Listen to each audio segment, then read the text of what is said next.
Magandang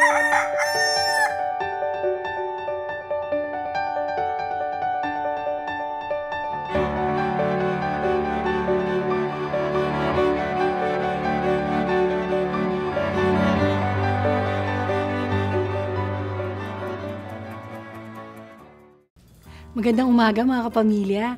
Magkape at pandasal muna tayo. Ako si Risa Singson Kaupeng, Editor-in-Chief ng Kirigma Magazine.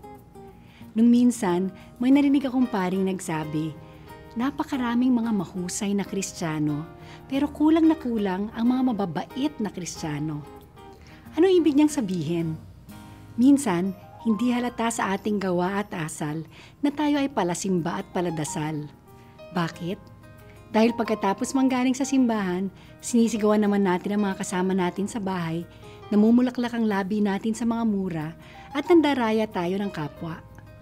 Sabi sa Aklat ni Santiago, ang pagiging relihiyoso na dalisay at walang dungis sa harap ng ating Diyos at Ama ay ang pagtulong sa mga ulila at sa mga byuda sa kanilang kahirapan at pag-iingat sa sarili upang huwag mahawa sa kasamaan ng mundong ito. Ibig sabihin, dapat lumalabas sa ating mga kilos, salita at gawa ang ating pananampalataya upang matawag nating tunay ito. Kapamilya, may ebidensya ba ang pananampalataya mo? Magdasal tayo. Panginoon, naway maisabuhay ko ang aking pananampalataya. Amen.